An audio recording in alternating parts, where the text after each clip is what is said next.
리걸마인드 연구소입니다. 지난 강의에서 국회 교육문화체육관광위원회가 조윤선 장관을 위증으로 박영수 특검에 고발한 것은 잘못이다 하는 이야기를 하였습니다. 그러면 왜 이러한 사안을 다루는 것인지 궁금한 사람도 있을 겁니다. 혹시 위증이라는 것과 관련해서 조윤선 피고인이 무죄라는 이야기를 하고 싶은 것일까? 물론 그런 면도 있습니다. 또 조윤선 피고인 이외에 특검이 위증으로 기소한 각 피고 사건에서 위증에 관하여 법리상 그들이 무죄라는 이야기를 하고 싶은 것일까? 그것 역시 그렇게 생각하는 면이 있습니다. 그런데 중요한 것은 리걸마인드 연구소에서 이번 재판과 관련하여 재판 이전에 국정조사 과정이라든지 또 이번 사건의 발단이 된, 그러니까 법 절차사항의 발단 부분에 해당하는 여러 가지 사정과 그리고 법 원리에 대해서 관심을 가지고 있는 것은 그럴 만한 이유가 있습니다. 왜냐하면 현재 대한민국 법 시스템이 잘못 작동되고 있다 하는 인식을 하게 되었기 때문입니다.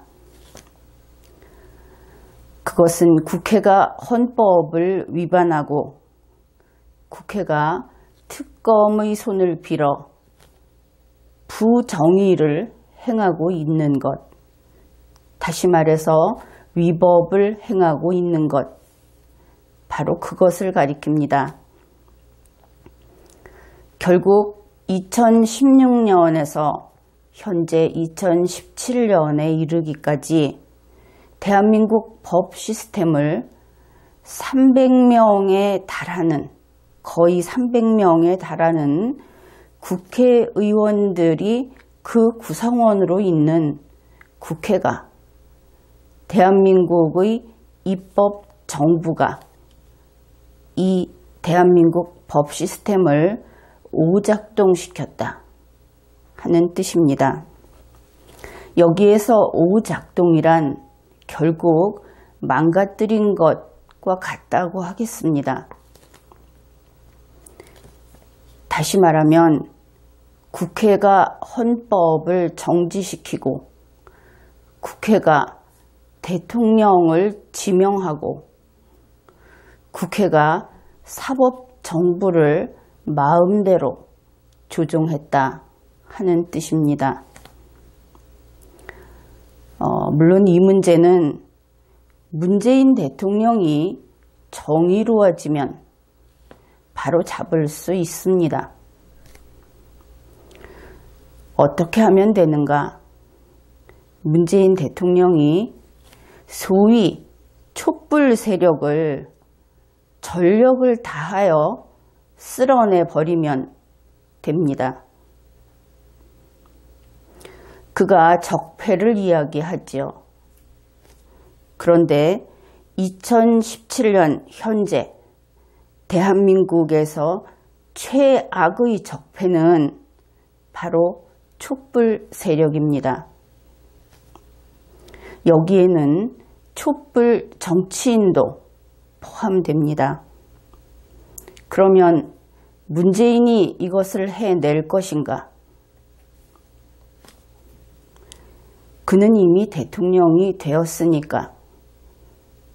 또 대한민국에서 두 번 대통령 할 수는 없으니까. 일반적으로는 그렇죠. 그러면 그는 촛불 세력을 척결하고 5천만 국민의 대통령이 될 수 있습니다. 그러면 그가 해낼 수 있을까?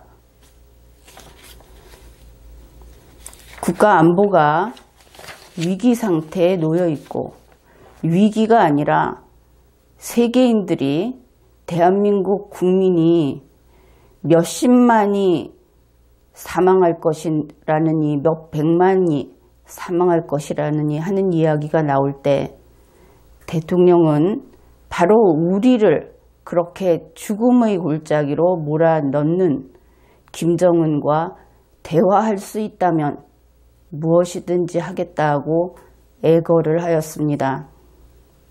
그 결과 바로 피해 당사자가 될 우리가 아니라 바다 건너 다른 대륙에 있는 대통령으로부터 바보 얼간이 소리까지 들었다는 것 아닙니까? 그가 해낼 수 있을까요?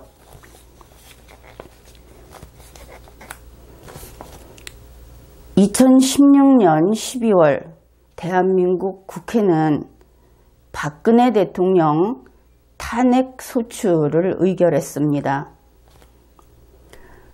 국회는 헌법에 따라 탄핵 소추를 의결할 권한이 있습니다. 다만 헌법에 따라, 그리고 그 헌법에 따르는 법률에 따라 그렇게 해야 하는 것이지요. 그러면 우리 함께 그때의 일을 돌이켜 봅시다. 대한민국 국회는 헌법과 법률에 따라 그리고 절차를 준수하여 대통령 탄핵 소추를 의결하였던가?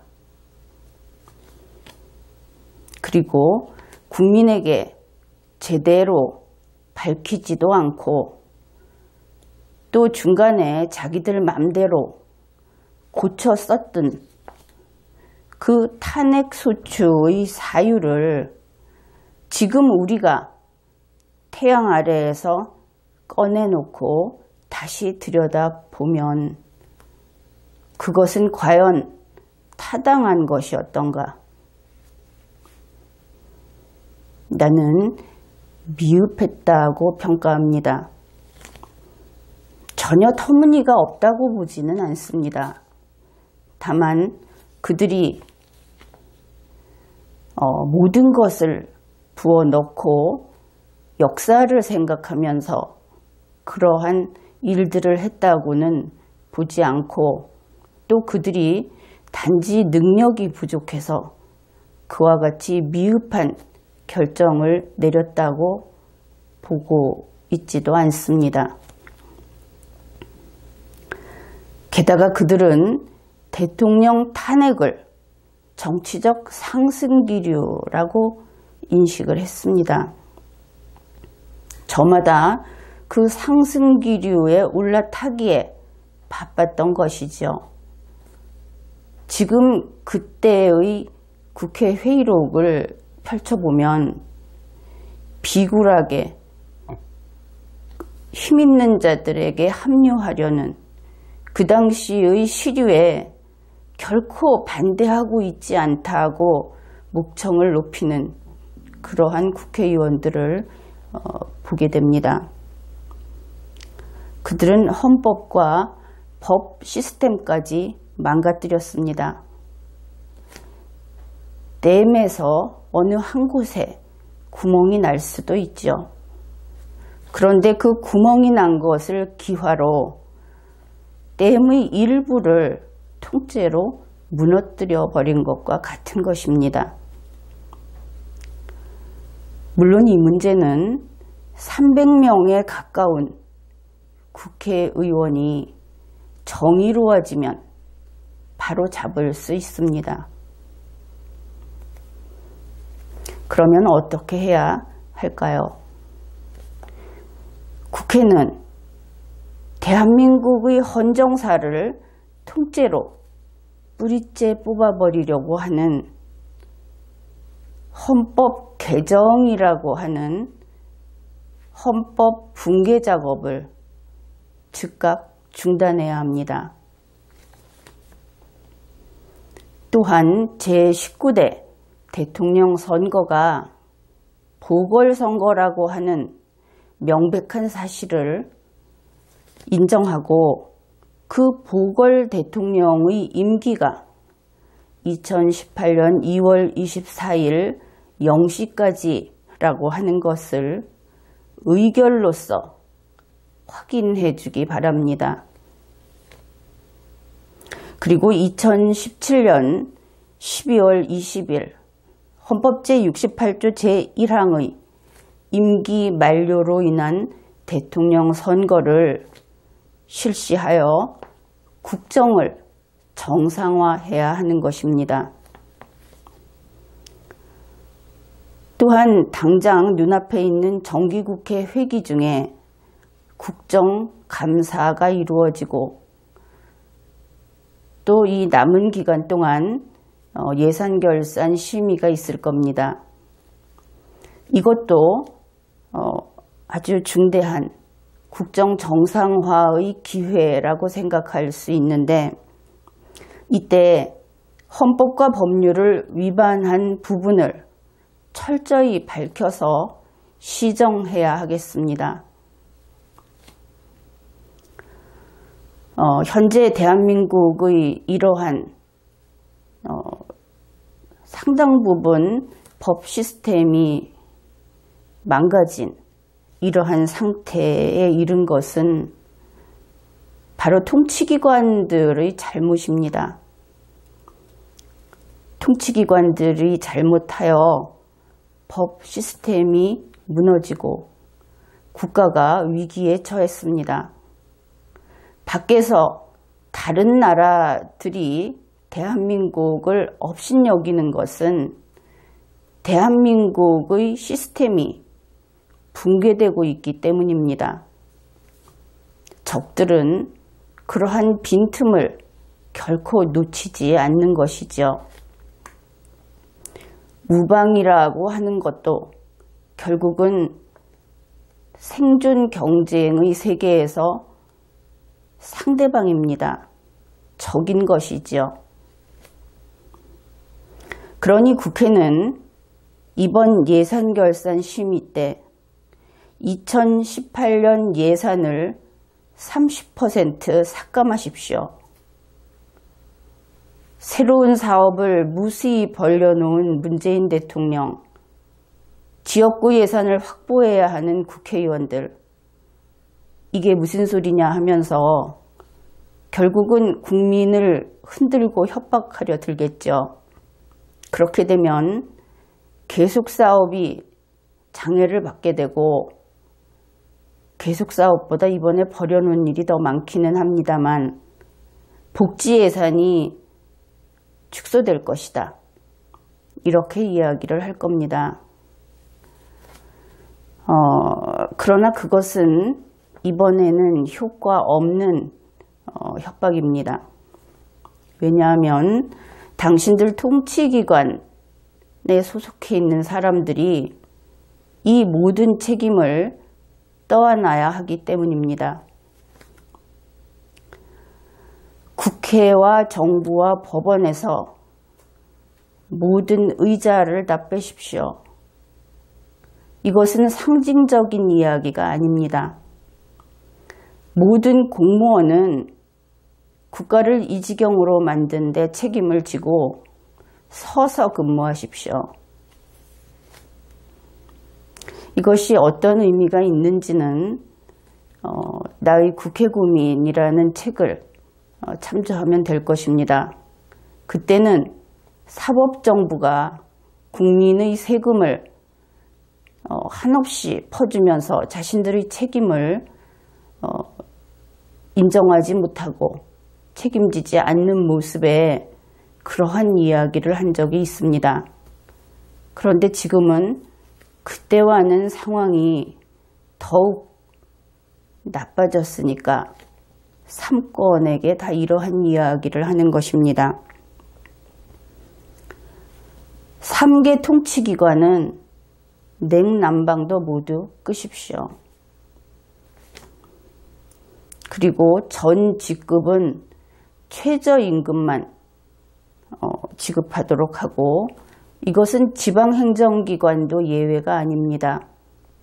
한번 해봅시다. 개혁이라는 것은, 책임진다는 것은 바로 이와 같이 하는 것입니다. 국회가 이 모든 것을 예산 심의를 하면서 결정할 수 있습니다. 국회가 과연 이것을 해낼 것인가? 그렇게 함으로써 살아남을 것인가? 국민은 이제 차갑게 통치기관들, 썩고 탐욕스러운 통치기관을 지켜볼 것입니다.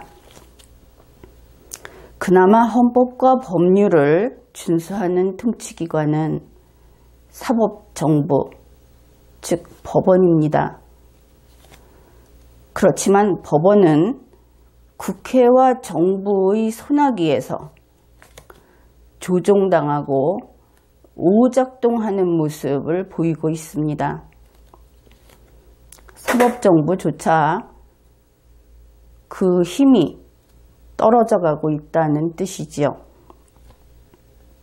그러면 국가의 3대 통치기관이 이와 같이 살아남겠다면 그러한 결단을 하고 그렇게 결연한 자세를 보일 겁니다. 그들이 이렇게 스스로 문제를 해결하는 동안 대한민국을 구할 수 있는 사람들이 또 있습니다.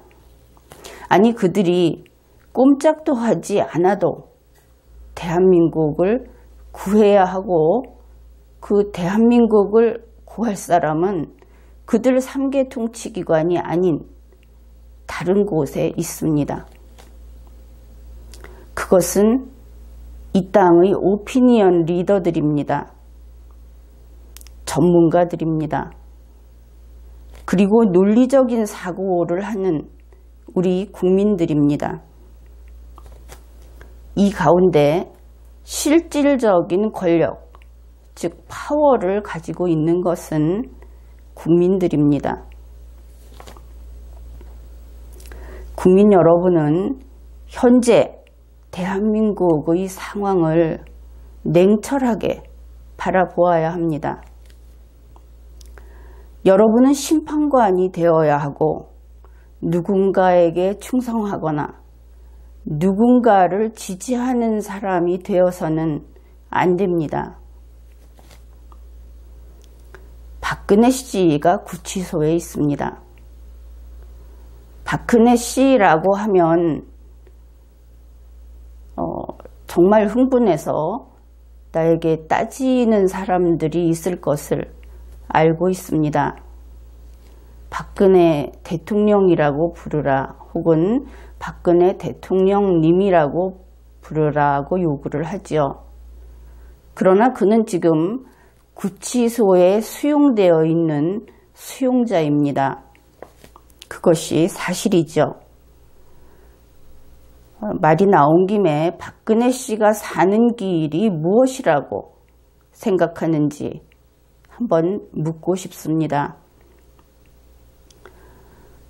지금 박근혜 씨를 지지하는 사람들이 주장하는 바와 같이 법원이 판결도 하기 전에 무죄다, 석방하라, 탄핵은 무효다 하고 외치는 것은 그저 말이요 소리일 뿐이지요.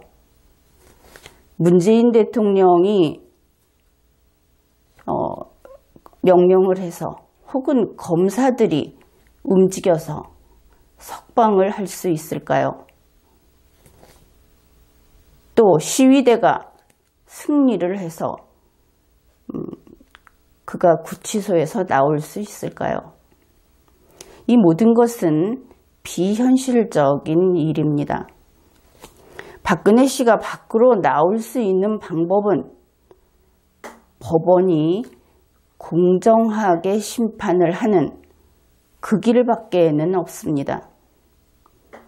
만일 그가 주장하는 대로 결백하고, 아니 결백하지는 않더라도 최소한 위법 행위는 하지 않았고, 그리고 법원이 그것을 제대로 밝혀내고 그랬을 때 박근혜 씨는 밖에 나올 수 있습니다. 현실을 직시해야 하는 것입니다. 어떻든 박근혜 씨가 구치소에 있습니다. 그런데 이 세상에는, 대한민국에는 그를 비난하면서 이익을 취하는 무리가 있습니다. 또 이 땅에는 구치소에 있는 박근혜 씨를 비호하면서 이익과 세력을 취하는 무리가 있습니다. 이런 점에서는 소위 좌파라고 하던가 우파라고 하는 그러한 집단들 모두 똑같습니다. 성남시장 이재명 씨, 더불어민주당 대표 추미애 씨, 삼성전자 부회장 이재용 씨, 제19대 보궐대통령 문재인 씨, 심지어 피고인 최순실 씨까지 사람들은 그들을 비호하면서 돈과 군중의 지지를 획득합니다. 또 사람들은 그들을 비난하면서 돈과 군중의 지지를 획득합니다. 분명한 것은 2017년 현재 우리 대한민국 국민 가운데 집단을 형성하고 있는 대부분은 대한민국이 추락하고 멸망의 길을 달리더라도 세력을 탐하고 그리고 마지막까지 돈을 탐한다는 사실입니다. 그러면 이따위 나라 대한민국은 망해버려야 할 나라일까요? 그것은 그렇지 않습니다. 여러분이 있고 또 리걸마인드 연구소가 있습니다. 그렇기 때문에 대한민국은 망해서는 안 되는 것이죠. 여러분과 나는 대한민국의 내일을 지키려는 사람들입니다. 5년 후는 모르겠다고 하는 사람들이 아닌 것이죠. 그런 의미에서 우리는 지금 세대의 주인들입니다. 그와 동시에 다음 세대의 수호자, 즉 가디언인 것입니다. 문재인과 홍준표가 지금 세대라면 우리는 다음 세대인 것입니다.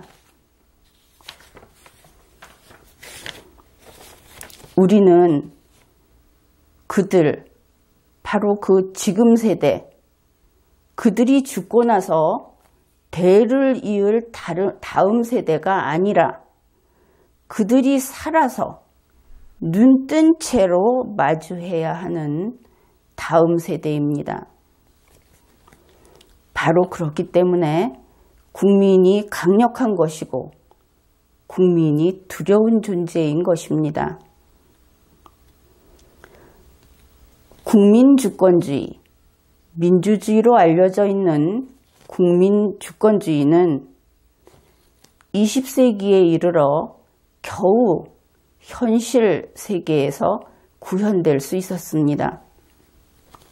그런데 바로 이러한 점 때문에 국민주권주의는 지금까지 그 어떤 이데올로기보다도 우수한 것이다, 이렇게 평가되고 있는 것입니다. 우리는 아주 어렵게, 그리고 이제 100년 남짓, 이렇게 짧은 시간으로 치면 최근에서야 이러한 개인의 자유를 획득했습니다. 국민 여러분은 여러분이 주권자의 구성원이고, 그리고 주권자만 한 국가 안에서 유일하게 파워를 지니고 있는 권력자라는 것을 명심해야 합니다. 여러분은 공무원들에게 머리 숙이지 마십시오. 돈 많은 자들에게 머리 숙이지 마십시오. 명패와 전직을 자랑하는 자들에게 굴종하지 마십시오. 우리나라에서는 헌정사로 쳤을 때 가장 최근이라고 할 수 있는 근래의 30년, 30여 년의 세월을 민주화 시대라고 이야기합니다. 바로 그 민주화 시대의 끝자락에 있는 사람들이 문재인이요 홍준표인 것입니다. 야당, 여당이라고 부르는데 사실 그들은 전부 다 민주화 세력입니다. 그런데 이 민주화라고 하는 글자에 붙어있는 화라는 말은 진짜가 아니라는 뜻입니다. 민주화는 국민 주권주의가 아니고 민주주의가 아닌 것입니다. 그 증거를 눈에 보이는 것으로 예를 들어보죠. 소위 촛불이 광화문 광장을 점령하고 촛불 정치인이 득세한 이후에 소위 민주화 세력의 마지막 어린 꽃이라고 할 수 있는, 어리지만 마지막이죠. 문재인 대통령이 취임한 후에 대한민국에서는 법치가 아니라 패거리 정치가 이루어지고 있습니다. 언론의 자유, 사상의 자유, 학문의 자유가 제한되었습니다. 사유재산 제도도 이제 위협받고 있습니다. 이것은 인류가 적으로 공인해둔 전제정치인 것입니다. 21세기의 민주주의는 주먹과 함성으로 지킬 수 있는 것이 아닙니다. 민주화 혁명이 아니라 대한민국 헌법 시스템이 만들어낸 것이 국민주권주의, 즉 민주주의이기 때문입니다. 여러분은 이미 강력한 무기를 가지고 있습니다. 단지 전체 국민이 파워를 지닌 권력자라는 사실을 스스로 인식하지 못하기 때문에 그 무기를 사용하지 못할 뿐입니다. 여러분은 리걸마인드 연구소의 강의를 듣고 참 옳다고 하면서 기성 정치인들이나 법관들이 따라주지 않을까 봐 걱정을 하지요. 그러나 나는 그것을 걱정하지 않습니다.